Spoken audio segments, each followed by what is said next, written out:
Welcome to Royal Story Tunes.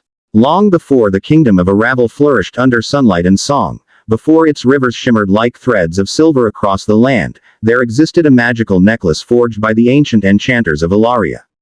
The legend said it held the heart of light, a crystal capable of protecting nations or destroying them, depending on the heart of its wearer. For centuries, kings guarded the necklace in fear and awe. Some believed it was a blessing. Others whispered it was a curse.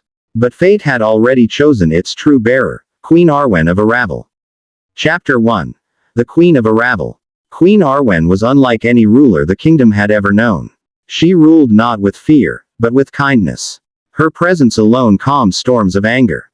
Her words soothed the hearts of men broken by war. She was beloved by the nobles and even more cherished by the common people. But the queen carried a burden that no one saw. Her kingdom was weakening. Crops failed. Bandits roamed the borders, and a shadowy sickness spread across villages. Aravel needed a miracle. One night, while she walked alone in the royal treasury, her eyes fell upon the ancient necklace, hidden beneath layers of dust and silk. She felt drawn to it, as though the crystal itself whispered her name. Against the warnings of history, Arwen placed the necklace gently upon her neck. And the world around her changed. A burst of blinding light filled the room. Visions flooded her mind. Visions of the past, visions of the future, visions of shadows rising in the east. The necklace was not just a jewel. It was alive, aware, and powerful beyond imagination. Chapter 2. The Awakening of Power. The next morning, the queen felt different. Stronger, sharper. She could sense things she had never sensed before, the emotions of her people, the whispers of nature, and even faint traces of danger in the kingdom. When she touched a dying rose in her garden, it bloomed instantly. The royal advisors were astonished.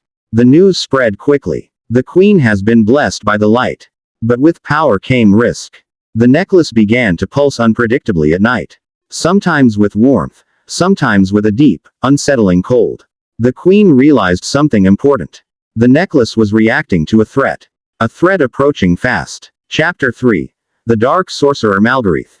Far beyond Aravel's borders lived Malgareth, a sorcerer cast out by the enchanters long ago. His heart was corrupted by hatred, his soul hungry for the heart of light. With it, he could rule not just a kingdom, but the entire world. When Malgareth sensed the reawakening of the necklace's power, he smiled. "The queen wears it now," he whispered. "Good. That will make it easier to take." He summoned his shadow beasts and prepared to march upon Aravel. Chapter 4. The First Warning. Late one night, Queen Arwen awoke to a haunting dream. She stood in a burning field, her castle in flames, her people screaming. At the center of destruction stood a hooded figure with glowing red eyes, Malgareth. She jolted awake, trembling. Her palace guards rushed inside, confused. "That dream was not a dream," she whispered. "It was a warning." From that day on, she trained harder than ever, learning to control the necklace's power. She discovered she could heal wounds with a touch, sense danger miles away, communicate with animals, control light and energy. But she also realized another truth. The necklace fed on her strength. The more she used it, the weaker she became. Chapter 5. The Mysterious Visitor. One evening, a hooded traveler arrived at the palace gates. He carried no weapons, wore no symbols, and yet the guards hesitated to stop him. There was something familiar in his eyes. When he finally removed his hood before the queen, she gasped. It was Elandor, the last surviving enchanter of Ilaria. "The necklace chose you," he said softly. "But its power is too great to carry alone. If you do not learn to master it soon, you will lose yourself." Arwen nodded. She had already felt the necklace draining her energy. "Teach me," she said. Elandor agreed, but warned her. "For every spell you cast, a piece of your spirit becomes tied to the crystal. Use it wrongly, and it will consume you entirely." Chapter 6. Training of Light. Elandor took the queen to the ancient forest of Luminara, where the first enchanters once trained. There she learned light binding, the ability to create barriers, soul vision, seeing the truth inside any heart, nature harmony, speaking with the wind, water, and trees, energy pulse, unleashing beams of pure light. During one lesson, Arwen collapsed. The necklace flashed dangerously bright.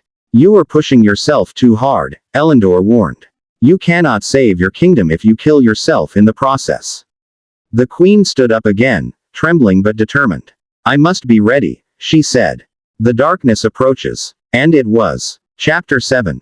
Malgareth's first attack. While Arwen trained, Malgareth unleashed a horde of shadow beasts upon Aravel. The skies darkened. Villages fell. Soldiers fought desperately, but the creatures were immune to steel. Desperate, the royal army sent word to the queen. Arwen returned to the kingdom instantly. Standing on the castle walls, she raised her hands. Light burst from her palms like twin suns. Shadow beasts disintegrated. Darkness recoiled. Hope returned. The people cheered, shouting, "Long live Queen Arwen! Long live the light!" But deep down, Arwen felt fear. Each time she used the necklace, she felt her life fading a little more. Chapter 8. The Queen's Weakening. For weeks, the Queen hid the truth. She grew pale. Her hands trembled. She could not sleep or eat. But she refused to let her people see her suffering. Elandor begged her to rest. Her advisors urged her to remove the necklace. But she refused. If I remove it now, she whispered, Malgareth will destroy everything. Chapter 9. The sorcerer's arrival. The ground trembled. The sky turned dark. Malgareth arrived at the gates of Aravel with an army of shadows. He demanded one thing. The necklace. Or your kingdom will fall. Arwen stepped forward. You will never have it. Malgareth laughed. Then watch your people die. The battle began. Arwen unleashed a storm of light, wiping out rows of shadow warriors. But for every beast she killed, 10 more emerged.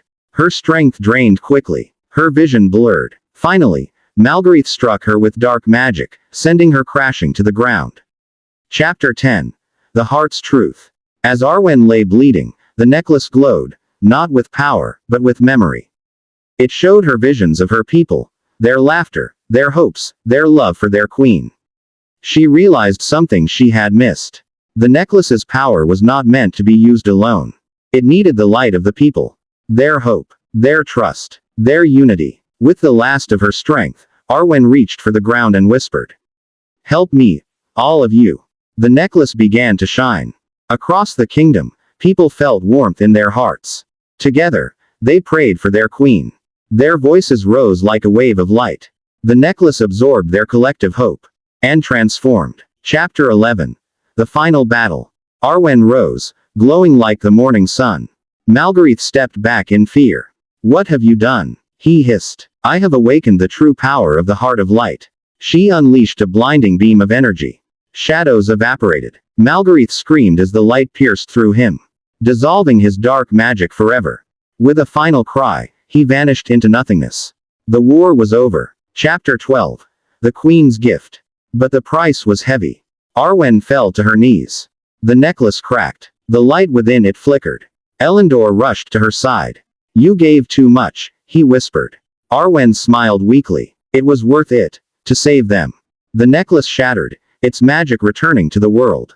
Queen Arwen survived, but she could no longer use magic. Her life was ordinary from that day forward. But the kingdom loved her even more, because she had sacrificed everything for them. And thus, the story of the Queen's magical necklace became legend, passed down from generation to generation, a reminder that true power lies not in magic, but in the courage of the heart.